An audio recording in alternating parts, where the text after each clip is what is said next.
Good morning, नमस्कार। आप सभी का ग्रेविटी पॉइंट में स्वागत है। मैं सुरेश धर दुबे भूगोल की प्रैक्टिस श्रृंखला के साथ उपस्थित हूं।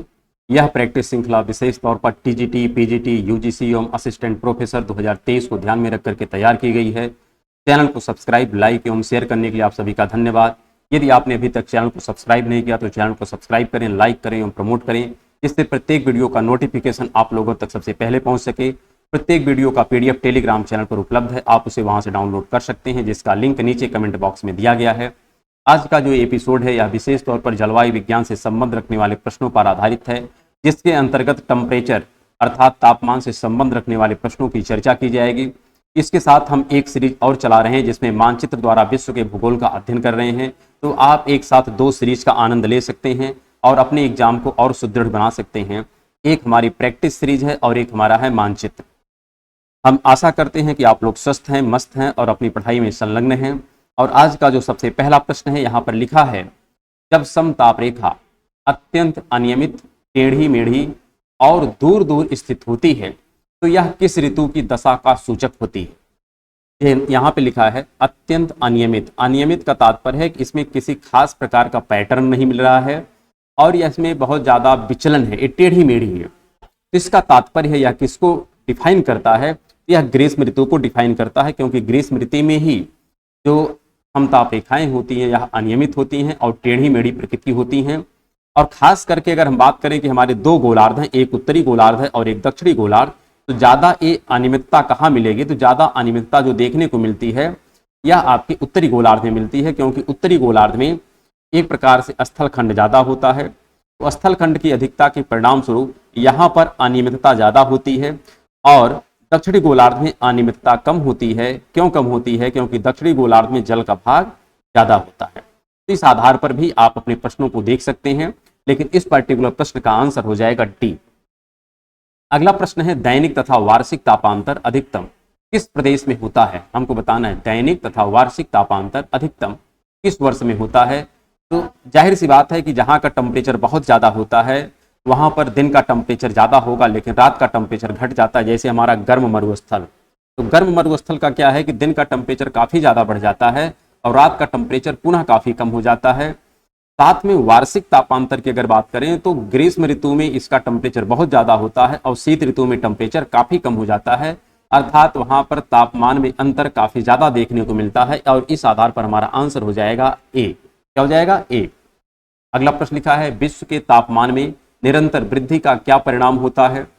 तो विश्व के तापमान में निरंतर वृद्धि का जो परिणाम होता है, अर्थात जो ग्लोबल वार्मिंग है, वैश्विक उष्मन है, उसका परिणाम पूछ रहा है। तो ग्लोबल वार्मिंग के परिणाम स्वरूप क्या हो सकता है, तो हिम पिघलेंगे। ये बात तो ठीक है, क्योंकि ग्लोबल वार्मिंग होगा तो हिम पिघलेगा ही पिघलेगा। फिर लिखा है, समुद्र तटीय भागों का जलमग्न होगा। तो जैसे जैसे हिम पिघलेंगे तो सी लेवल में वृद्धि होगी और अगर सी लेवल में वृद्धि होगी तो जो हमारे तटीय भाग हैं ये जलमग्न हो जाएंगे। तो ये भी सेंटेंस सही है, अर्थात तटवर्ती क्षेत्र और द्वीपीय क्षेत्र जलमग्न होने लगते हैं। फिर लिखा है, समुद्रों का जल स्तर ऊपर उठता है। तो स्वाभाविक सी बात है, अगर समुद्र का जल स्तर ऊपर उठेगा, क्यों उठेगा, क्योंकि हिम पिघल रहा है। तो हिम पिघलेगा तो समुद्र का जल स्तर ऊपर उठेगा, अगर ऊपर उठेगा तो जो तटवर्ती और द्वीपीय क्षेत्र हैं ये जलमग्न हो जाएंगे। इसका तात्पर्य है कि यहाँ पर जितने भी विकल्प लिखे गए हैं सबके सब विकल्प सही है। अगला प्रश्न है, जब वास्तविक ताप ह्रास दर, यहां पर ध्यान रखिएगा ये ह्रास है, जब वास्तविक ताप ह्रास दर शुष्क रुद्धोष्म ह्रास दर से अधिक होता है तो वह वायुमंडल में उत्पन्न करती है। यहाँ पे कह रहा है कि जब हमारा normal lapse rate adiabatic lapse rate से अधिक हो जाता है तो इसका तात्पर्य है कि यहाँ पर अस्थायित्व की घटना देखने को मिलती है। किसकी घटना? अस्थायित्व। क्योंकि जब भी रुद्धोष्म ह्रास दर से हमारा टेम्परेचर ज्यादा गिरता है तो वहां पर जो हमको कारण मिलता है तो हवा बहुत तीव्र गति से ऊपर उठने लगती है। हवा जब बहुत तीव्र गति से ऊपर उठती है तो इसको कहते हैं ट्राई एडियाबेटिक लैप्स रेट और इसका परिणाम होता है परम अस्थायित्व। ये तो सेंटेंस होना चाहिए परम अस्थायित्व, लेकिन विकल्प में चूंकि परम अस्थायित्व कहीं है नहीं, इसलिए हमारा आंसर हो जाएगा अस्थायित्व। और अस्थायित्व का तात्पर्य है जब वायु नीचे उतरती है तो उसको कहते हैं अस्थायित्व। तो यहाँ पर वायु नीचे नहीं उतर रही बल्कि वायु ऊपर जा रही। क्यों? क्योंकि सामान्य ताप ह्रास दर जो है यह रुद्धोष्म ताप ह्रास दर की तुलना में क्या है? अधिक है। चलिए अगले प्रश्न पर। अगला प्रश्न, अच्छा यहाँ पे एक चीज और देखिएगा, जब वायु नीचे उतरती है इसको कहते हैं प्रतिचक्रवात की दशा। क्या कहते हैं? इसको कहते हैं प्रतिचक्रवात की दशा। और जब ऊपर जाती है तो इसको कहते हैं चक्रवात की दशा। क्या कहते हैं? चक्रवात की दशा। तो यहाँ पर चक्रवात भी नहीं दिया है, इसलिए हमारा जो आंसर हो जाएगा ए हो जाएगा ए। चलिए अगले प्रश्न पर। अगला प्रश्न भी काफी अच्छा लिखा गया है। निम्नलिखित में से कौन सा कथन सही नहीं? बताना है कि इन दिए गए विकल्पों में से ऐसा कौन सा विकल्प है जो सही नहीं है और उसी का हमको चयन करना है। पहला लिखा है वाष्पीकरण तापमान के सीधे आनुपातिक होता है। ये सही है, अगर टेम्परेचर बढ़ता है तो वाष्पीकरण का मान भी बढ़ता है, इसमें किसी को कोई डाउट नहीं होगा, तो ये सही है। फिर लिखा है वाष्पीकरण सागर की तुलना में भूमि पर ज्यादा होता है। यह सब लोग समझ रहे हैं कि गलत है। ज्यादा वाष्पीकरण कहाँ से होता है? जलीय भाग से होता है। तो जल कहाँ पर है? सागर में है। तो इस आधार पर सागर में वाष्पीकरण ज्यादा होगा, भूमि पर कम होगा, अर्थात जो हमारा आंसर हो जाएगा यही हो जाएगा। क्यों? क्योंकि यह सेंटेंस गलत लिखा है और यह हमारा आंसर हो जाएगा। जबकि सी वाला लिखा है वाष्पीकरण शीत धरातल की तुलना में गर्म धरातल से अधिक होता है। ये सेंटेंस सही है। चौथा भी लिखा है वायुमंडल में उपलब्ध ऊष्मा की मात्रा को कम करके वाष्पीकरण तापमान कम करता है। ये भी सेंटेंस सही है और इस आधार पर हमारा जो सबसे बेहतर आंसर होगा वो होगा बी, क्योंकि यह सेंटेंस गलत लिखा गया है। अगला लिखा गया है प्रश्न, पृष्ठ में उष्णकटिबंधों के मूल पशु जीवन के बारे में निम्नलिखित में से क्या सत्य नहीं है? हमको बताना है। उष्णकटिबंध, ध्यान रखिएगा, अर्थात कह रहा है आर्द्र उष्णकटिबंध का क्षेत्र जहां पर वर्षा भी खूब होती है और टेम्परेचर भी ज्यादा होता है, यहाँ का जो मूल प्राणी है उसके विषय में पूछ रहा है कि क्या सत्य नहीं है। अर्थात यहाँ के मूल प्राणियों के विषय में सब सत्य लिखा गया है सेंटेंस, सिर्फ एक सेंटेंस गलत लिखा है और उसी की पहचान करना। जैसे लिखा है विविध तथा प्रचुर मात्रा में कीट। ये बात स्वाभाविक सी है कि अगर जहां पर टेम्परेचर अधिक होगा और वर्षा अधिक होगी वहां पर जो जीव जंतु पाए जाएंगे इनमें विविधता काफी ज्यादा होगी, तो यह सेंटेंस इस पर्टिकुलर कंडीशन के अनुसार सही है। दूसरा लिखा है वृक्षीय जीव जंतुओं की अल्पता। यहां पर अल्पता नहीं होगी, अधिकता होगी। क्या होगी? अधिकता होगी, अर्थात यह सेंटेंस गलत लिखा है और इसी आधार पर यह हमारा आंसर हो जाएगा।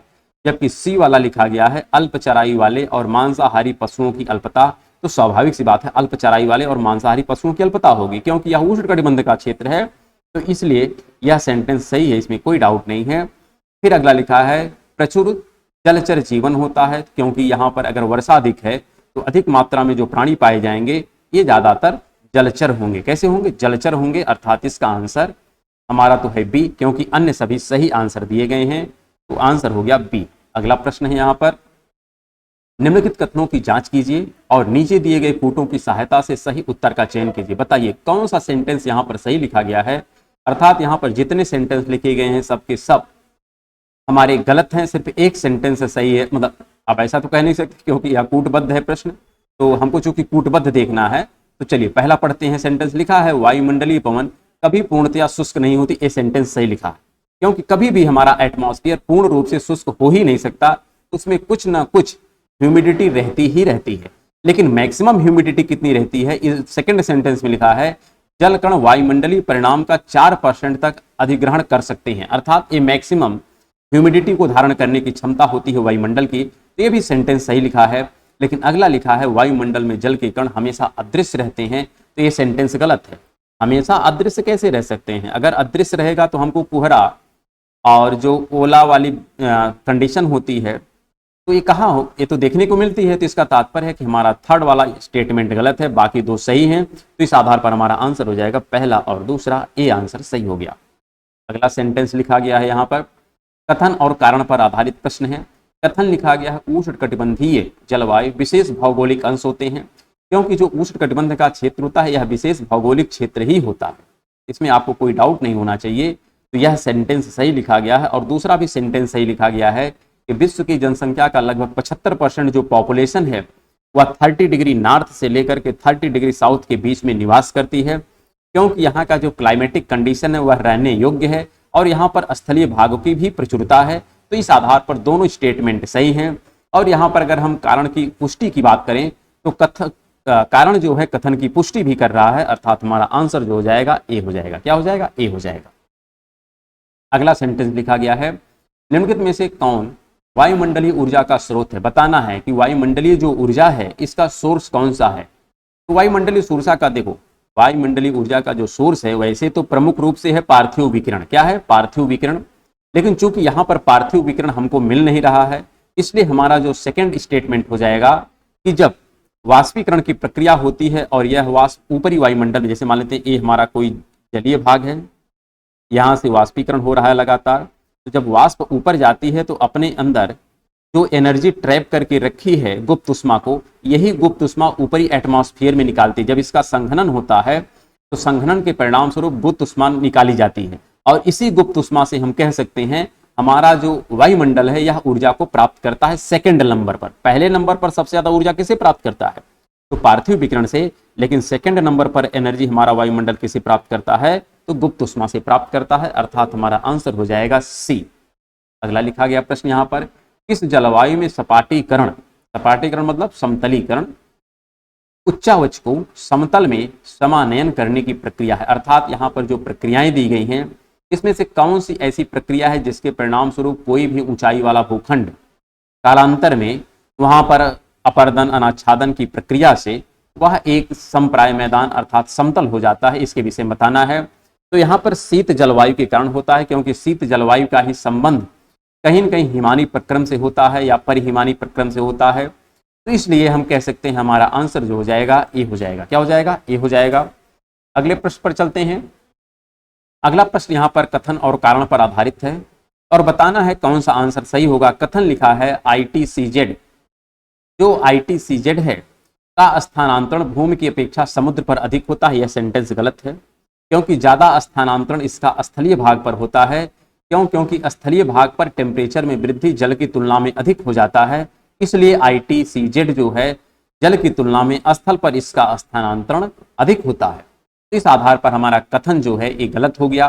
लेकिन कारण की बात कर रहा है कि भूमि की सतह जलाशयों की तुलना में अधिक गर्म हो जाती है। कह रहा है भूमि की सतह जलाशयों की तुलना में अधिक गर्म हो जाती है। क्या यह सेंटेंस सही है कि नहीं? तो सही है। हमने आपसे पहले ही कहा है कि जो स्थलीय भाग होता है इसकी विशिष्ट उष्मा, पारदर्शिता और तापीय चालकता जल की तुलना में कम होती है, इसलिए जलीय भाग शीघ्रता से गर्म और ठंडा नहीं होते हैं, बल्कि स्थलीय भाग शीघ्रता से गर्म और ठंडा होते हैं। इसीलिए स्थल भाग बहुत शीघ्रता से गर्म हो जाता है। अर्थात हमारा कारण सही है लेकिन कथन गलत है और आंसर हमारा हो जाएगा डी। अगले प्रश्न पर चलते हैं। अगला प्रश्न भी काफी अच्छा है। लिखा है वायुदाब पेटियों को भूमध्य रेखा से जब ध्रुवों की तरफ आप बढ़ते हैं तो इनका क्रम क्या है? इस क्रम को हमें बताना है। इस क्रम को बताने के लिए हम आपके साथ एक इमेज ड्रा कर देते हैं, इसको आप देखिए और यहाँ पर हम क्रम से दिखाने का प्रयास करते हैं कि कौन कौन सा यहाँ पर ऑप्शन हो जाएगा। यहाँ पर अगर हम बात करें कि ये हमारा इक्वेटर है, क्या है? ये इक्वेटर है और इसके ऊपर जैसे जैसे आप जाएंगे, थोड़ा इसको हम दूसरा एक और ले लेते हैं जिससे थोड़ा सा क्लियरिटी हो जाए। इसको हम हटा देते हैं और इससे हम एक लाइन ड्रॉ कर देते हैं। ये जैसे हमारा इक्वेटर हो गया और फिर इसी के ऊपर हम दूसरी लाइन ड्रॉ कर सकते हैं और दूसरी लाइन ड्रॉ करेंगे तो आपको ऐसे कई लाइनें ड्रॉ मिलती हैं। फिर आप देखेंगे यहाँ पे और एक लाइन ड्रॉ कर देते हैं हम, ऐसे कई आपकी लाइनें ड्रॉ हो जाती हैं। और ऐसा नहीं केवल उत्तरी में होता है, ये दक्षिणी में भी हो जाता है, तो आप इसको ध्यान दे सकते हैं। चाहे उत्तर की तरफ हो चाहे दक्षिण की तरफ हो, दोनों तरफ होता है। और इसका अगर नाम लिखें तो यहाँ पर जो होता है इसको कहते हैं, जो इक्वेटर है इसको कहते हैं डोल्ड्रम। क्या कहते हैं? ये होता है डोल्ड्रम, अर्थात जहाँ पर दोनों तरफ की व्यापारिक पौने आकर के मिलती हैं, यहाँ पर दोनों गोलार्धों की व्यापारिक पौने आकर के मिलती हैं, तो इस पेटी को हम कहते हैं डोल्ड्रम। क्या कहते हैं? डोल्ड्रम होता है। और यहाँ पर जो है ये 30 डिग्री, ये तो 0 डिग्री है, ये होता है 30 यानी 30 से 35 डिग्री, और इसको हम लोग कहते हैं अश्व अक्षांश। क्या कहते हैं? अश्व अक्षांश। तो ये भी आपको तथ्य स्पष्ट होना चाहिए।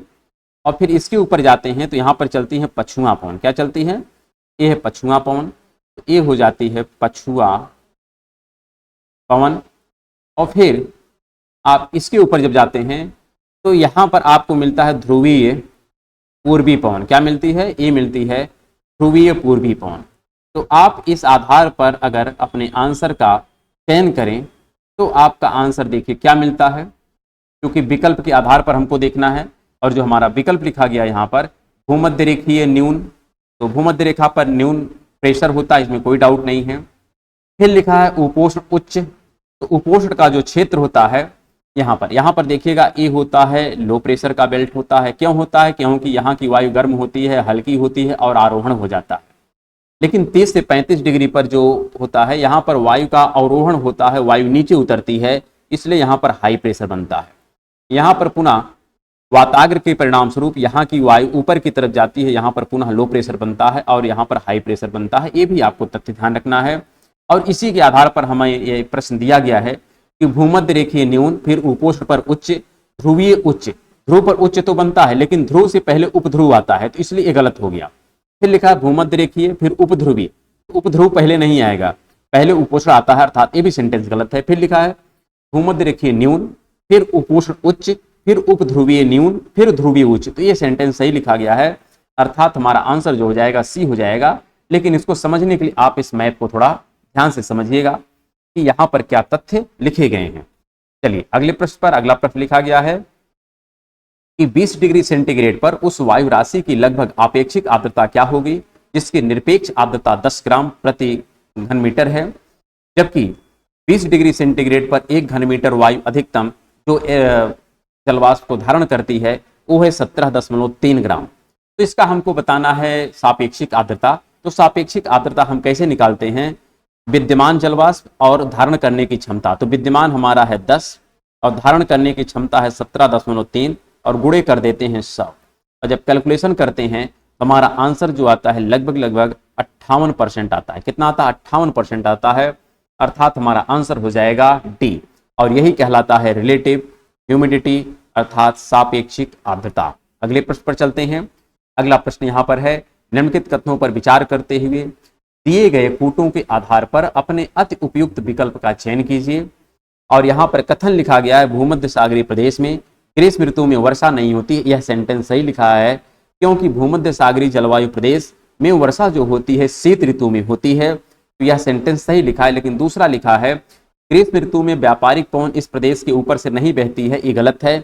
ग्रीष्म ऋतु में व्यापारिक पवन इसके ऊपर से बहती है, लेकिन अंतर ये होता है कि चूंकि व्यापारिक पवन जो आती है यह पूर्व की तरफ से आती है, और पूर्व से पश्चिम की तरफ जाने के क्रम में, जैसे इधर आप देखते हैं तो ये 0 से लेकर के 30 डिग्री जो होता है यह आपका विषुवत रेखीय जलवायु या उष्णकटिबंध होता है, और यहाँ पर आपको मिलता है भूमध्य सागर, ये आपका मेडिटेरेनियन का क्लाइमेट।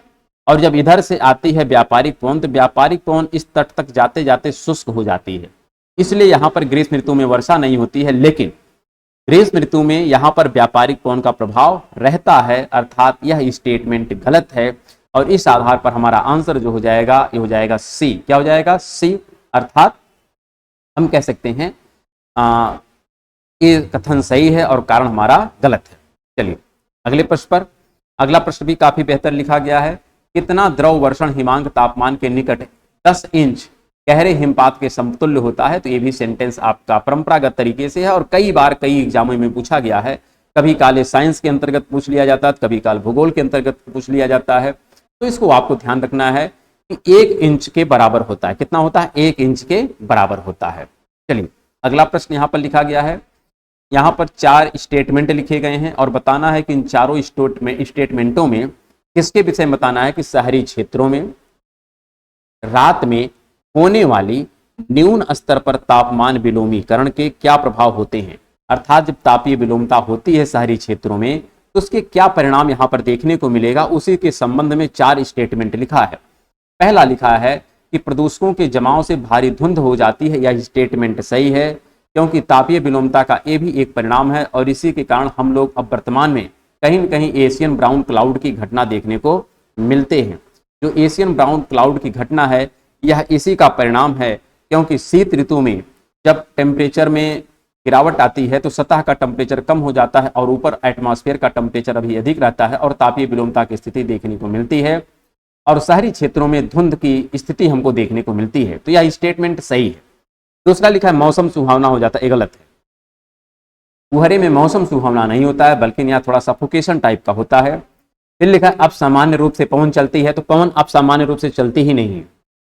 हाँ, लेकिन ये बात अवश्य है कि यहाँ पर हम कह सकते हैं कि जो ये लिखा है कि अब सामान्य रूप से पवन स्थिर हो जाती है, ये सेंटेंस सही है, क्योंकि जब तापीय विलोमता होती है तो तापीय विलोमता का परिणाम होता है कि असामान्य रूप से वायु क्या होती है, स्थिर हो जाती है। तो इसलिए हमारा आंसर हो जाएगा बी, ए और डी यहाँ पर सही है। चलिए अगला प्रश्न यहाँ पर लिखा गया, निम्नलिखित विश्व प्रदेशों में से किसमें अधिकतम सूर्यातपन की मात्रा होती है। बताना है मैक्सिमम जो सूर्यातप है या इंसोलेशन कहाँ प्राप्त होता है। तो हमने आपसे पहले भी डिस्कस किया है कि जो मैक्सिमम इंसोलेशन होता है यह आपको इक्वेटर वाले बेल्ट पर देखने को मिलता है। और अगर हम इक्वेटर वाले बेल्ट की बात करें तो खास करके जो उष्णकटिबंध का क्षेत्र होता है या जो विषुवत रेखीय जलवायु प्रदेश होती है वहां पर होता है। लेकिन एनर्जी यहां पर जितनी मिलती है उसके तुलना में कम एनर्जी आपको मिलती है उपोष्ण कटिबंध में।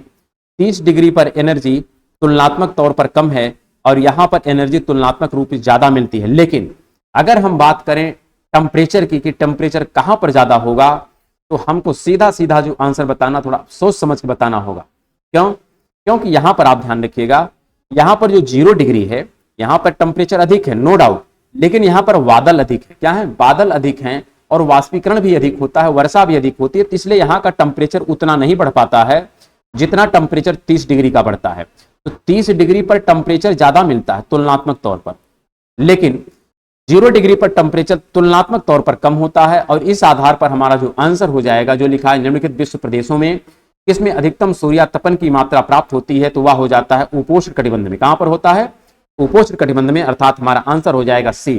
जबकि आपको क्या पता है, आप ये कह सकते हैं विषुवत रेखीय प्रदेश में, इसमें कोई डाउट नहीं कि विषुवत रेखीय प्रदेश में मैक्सिमम इंटेंसिटी हमको मिलती है, लेकिन वह एनर्जी में कन्वर्ट कम हो पाती है क्योंकि यहां पर बादल हैं और बहुत ज्यादा वर्षा भी होती है। लेकिन उपोष्ण कटिबंध क्षेत्र में प्रति चक्रवात की दशा रहती है क्योंकि यहां पर वायु लगातार नीचे उतरती है, इसलिए आसमान साफ रहता है और एनर्जी ज्यादा हमको प्राप्त हो जाती है। इसलिए जो मैक्सिमम एनर्जी की प्राप्ति होती है वो कहां पर होती है? सी वाले क्षेत्र में होती है, अर्थात उपोष्ण कटिबंध के क्षेत्र में प्राप्त होती है। अगला प्रश्न है, नीचे सूचीबद्ध स्थानों में से किसमें उच्चतम वार्षिक तापांतर होना चाहिए। यहां पर पूछ रहा है कि कहां पर उच्चतम वार्षिक तापांतर मिलेगा। तो वार्षिक तापांतर कहां मिलेगा? जो मध्य महाद्वीप होते हैं, मध्य महाद्वीप और मध्य अक्षांश, वहां पर टेम्परेचर में वेरिएशन काफी ज्यादा होता है। अगर आप इक्वेटर की बात करें तो इक्वेटर पर ज्यादा डिफरेंस आपको नहीं मिलता है। क्यों नहीं मिलता है? क्योंकि इक्वेटर पर लगभग वर्ष भर सूर्यातप एक जैसा रहता है, तो यहां पर टेम्परेचर में बहुत ज्यादा वेरिएशन नहीं मिलता। लेकिन जैसे आप मध्य अक्षांश की तरफ जाते हैं और मध्य अक्षांश में भी अगर मध्य महाद्वीप पर जाते हैं तो आपको टेम्परेचर में वेरिएशन काफी ज्यादा देखने को मिलता है। यहाँ पर दिन का टेम्परेचर काफी ज्यादा, रात का काफी कम। वैसे वर्ष में शीत ऋतु में टेम्परेचर काफी कम और ग्रीष्म ऋतु में काफी ज्यादा हो जाता है। तो कह सकते हैं मध्य अक्षांश का जो मध्य महाद्वीपीय केंद्र होता है, यहां पर हमको वार्षिक तापांतर और दैनिक तापांतर काफी ज्यादा देखने को मिलता है। तापांतर मतलब तापमान में अंतर।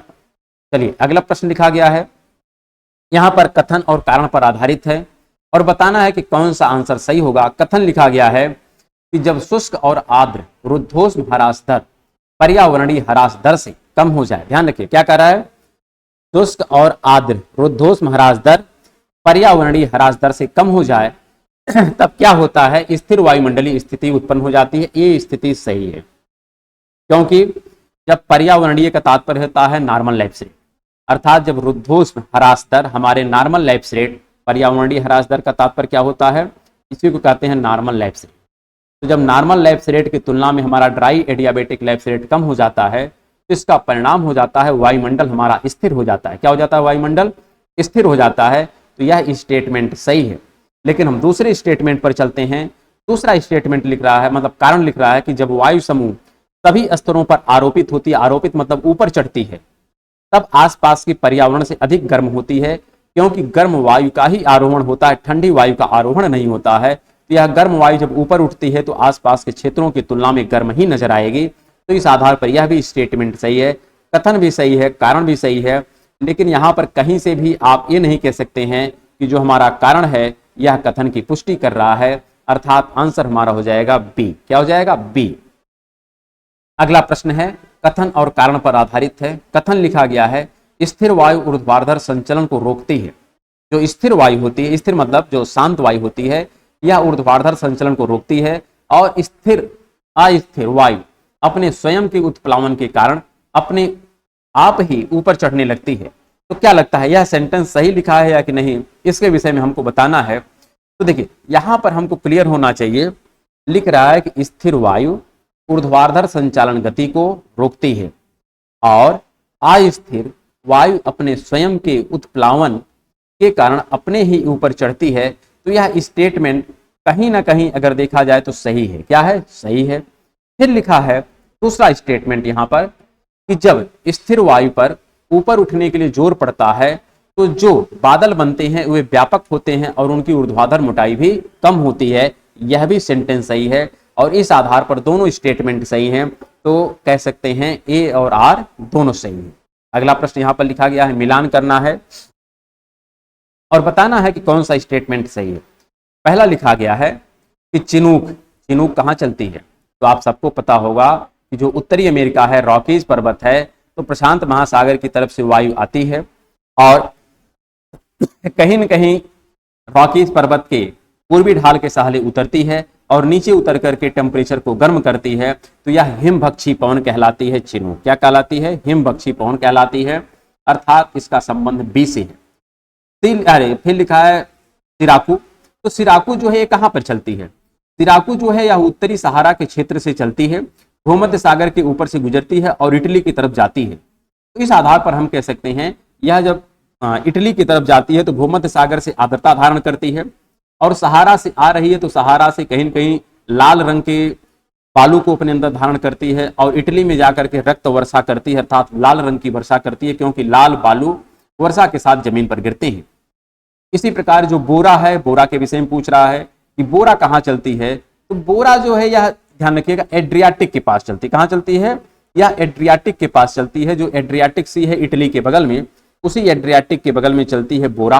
और फान जो है यह भी एक ठंडी पवन है, स्थानीय पवन है और यह स्विट्जरलैंड की तरफ से चलती है, आल्प्स पर्वत की तरफ चलती है। किधर चलती है? आल्प्स पर्वत की तरफ चलती है। अर्थात जो हमारा आंसर हो जाएगा 2134 हो जाएगा, 2134 आंसर हो गया ए। क्या हो गया? ए। अगला यहां पर प्रश्न लिखा गया है कि हमको मिलान करना है सूची 1 को सूची 2 से और बताना है कौन सा सही है। फान के विषय में अभी हमने डिस्कस किया है। यह स्विट्जरलैंड की एक स्थानीय पवन है जो आल्प्स पर्वत की तरफ चलती है। इसी प्रकार जो लिखा है लेवेंडर कहां चलती है, इसके विषय में प्रश्न पूछ रहा है। तो लेवेंडर आपकी स्पेन में चलती है। कहां चलती है? स्पेन में चलती है। इसी प्रकार जो सांता आना है, तो सांता आना आप देखेंगे उत्तरी अमेरिका के कैलिफोर्निया वाले स्टेट में चलती है। और फिर जो जोंडा है यह अर्जेंटीना में चलती है। तो यह स्थानीय पौने हैं, इनको आप मिलान कर लें और हमारा आंसर हो जाएगा 4231। क्या हो जाएगा? 4231 अर्थात हमारा आंसर जो हो जाएगा ये हो जाएगा बी। क्या हो जाएगा? बी। अगले प्रश्न पर चलते हैं। अगला जो प्रश्न यहां पर लिखा गया है, यह प्रश्न है यहां पर कि हमको मिलान करना है और बताना है कि इन दिए गए प्रश्नों में कौन सा विकल्प सही है। जैसे लिखा है प्रचंड प्रचासा, प्रचंड प्रचासा को ही कहते हैं फ्यूरियस फिफ्टीज, तो यह स्टेटमेंट सही है। फिर लिखा है वायल का गैस नियम। तो वायल का गैस नियम एक पछुआ पवन के विषय में पूछ रहा है, ध्यान रखिएगा। किसके विषय में पूछ रहा है? पछुआ पवन। पछुआ पवन को ही प्रचंड प्रचासा कहते हैं, ठीक है। और इसका क्या संबंध है? क्या यह वायज गैस का नियम नहीं?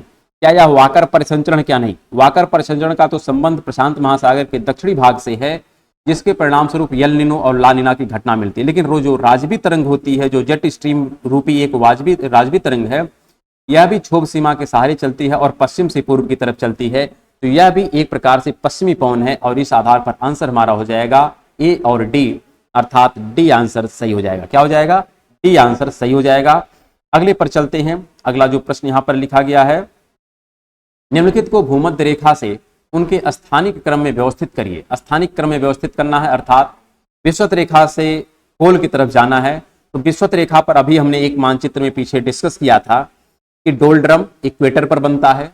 इसके पश्चात हमको क्या मिलेगा? अश्वक्षांश मिलता है कि उत्तर पूर्व व्यापारिक कोण मिलती है। तो उत्तर पूर्व व्यापारिक कोण मिलती है, क्योंकि हमने डिस्कस किया था कि उत्तर पूर्व की तरफ से व्यापारिक कोण चलती है। उसके पश्चात अश्वक्षांश मिलता है और उसके पश्चात पछुआ कोण मिलती है। हमारा जो आंसर हो जाएगा ये हो जाएगा सी ए बी डी। क्या हो जाएगा? सी ए बी डी, अर्थात सी आंसर यहां पर सही हो जाएगा। चलिए अगले प्रश्न पर। अगला जो प्रश्न यहां पर लिखा गया है कूटबद्ध है, अर्थात 2 स्टेटमेंट लिखा है और बताना है कि कौन कौन से स्टेटमेंट सही हैं। जैसे पहला स्टेटमेंट लिखा है गर्मी के मौसम में जेट स्ट्रीम की गति सर्दी के मौसम की तुलना में दोगुनी हो जाती है, गलत है। सर्दी में स्पीड ज्यादा होती है, गर्मी में कम होती है, और सर्दी में विस्तार भी ज्यादा होता है जेट स्ट्रीम की, गर्मी में कम होती है। तो पहला स्टेटमेंट गलत है। दूसरा लिखा है गर्मी के मौसम में जेट स्ट्रीम का विस्तार कम हो जाता है, यह स्टेटमेंट सही है, बल्कि शीत ऋतु में इसका विस्तार बढ़ जाता है। तो इस आधार पर जो हमारा आंसर हो जाएगा ये हो जाएगा ए। क्या हो जाएगा? ए। चलिए अगले प्रश्न पर। अगला प्रश्न भी कूटबद्ध है, दो स्टेटमेंट लिखे गए हैं और किसके विषय में पूछ रहे हैं? हरमट्टन के विषय में। हरमट्टन को ही हम लोग कहते हैं डॉक्टर पॉन कहते हैं, और यह कहाँ चलती है? तो अफ्रीका महाद्वीप में चलती है। और कहां से कहां चलती है? तो रेड सी की तरफ से, अर्थात कह सकते हैं अफ्रीका के उत्तर और पूर्व भाग से दक्षिण पश्चिम की तरफ चलती है। अगर मान लेते हैं कि यह अफ्रीका का कॉन्टिनेंट है, तो यहां से इस तरफ से ऐसे पवन चलती है, अर्थात ये होता है आपका नॉर्थ ईस्ट से किधर चलती है? साउथ वेस्ट की तरफ चलती है, और इसको कहते हैं हरमट्टन, और यह सहारा मरुस्थल के ऊपर से गुजरती है। तो यह एक उत्तरी पूर्वी पवन है। तो ये बात ठीक है, क्योंकि उत्तर पूर्व की तरफ से आ रही है, तो यह एक उत्तर पूर्वी पवन है, इसमें कोई डाउट नहीं है, ये सेंटेंस सही लिखा है। लेकिन जो दूसरा लिखा है ये यहां पर बता रहा है कि यह मई और जून के महीने के दौरान पश्चिमी अफ्रीका में बहती है। तो ये क्या सेंटेंस सही लिखा है कि गलत लिखा है, इसके विषय में हमें बताना है। क्या लगता है, यह सेंटेंस सही है या गलत? तो यह सेंटेंस कहीं ना कहीं गलत है। क्या है? यह गलत है, यह आपको ध्यान रखना है। और केवल देखिए यहां पे लिखना है मई जून के महीने में चलती है, तो सेंटेंस सही लिखा है, इसमें कोई डाउट नहीं है। लेकिन पश्चिमी अफ्रीका में चलती है, यह पूरी तरीके से गलत है, क्योंकि पश्चिमी अफ्रीका में ये नहीं चलती है। आप अगर पूरा काउंट करें तो यह देख रहे हैं नॉर्थ ईस्ट से साउथ वेस्ट की तरफ चलती है। तो इस आधार पर यह स्टेटमेंट गलत हो जाती है, और केवल एक ही स्टेटमेंट सही है, और वह पहला। तो इस आधार पर हमारा जो आंसर हो जाएगा ये हो जाएगा ए। क्या हो जाएगा? ए। और देखा जाए अगला जो प्रश्न है, काफी अच्छा प्रश्न यहां पर लिखा गया है, और बताना है कि इसमें से कौन सा आंसर सही होगा। जैसे यहां पर कथन लिखा गया है कि दोनों गोलार्धों के 60 डिग्री से 65 डिग्री के मध्य निम्न वायुदाब की पेटियां पाई जाती हैं, यह स्टेटमेंट पूर्णतः सही है। यहां पर निम्न वायुदाब की पेटी क्यों पाई जाती है? क्योंकि वहां पर वाताग्र बनता है, और वाताग्र के सहारे गर्म वायु का आरोहण होता है, जिसके परिणाम स्वरूप यहां पर निम्न वायुदाब की पेटी बन जाती है। कहां पर? 60 से 65 डिग्री के मध्य में। तो ये स्टेटमेंट सही है। कारण क्या लिखा है कि निम्न दाब क्षेत्र भूमि पर नहीं बल्कि महासागरों पर अस्थायी होते हैं। क्या यह सेंटेंस सही है कि नहीं? ये सेंटेंस सही है। महासागर पर चाहे निम्न वायुदाब का क्षेत्र हो चाहे उच्च वायुदाब का क्षेत्र हो, दोनों क्षेत्र अस्थायी ही होते हैं। तो यहां पर कथन भी सही है, कारण भी सही है, लेकिन कारण जो है कहीं से कथन की पुष्टि नहीं करता है, अर्थात हमारा आंसर जो हो जाएगा ये हो जाएगा बी। इसी के साथ आज का जो प्रैक्टिस एपिसोड है इसको हम यहीं पर विराम करते हैं, और कल हम लोग पुनः एक नए एपिसोड में मिलते हैं। तब तक के लिए नमस्कार, धन्यवाद।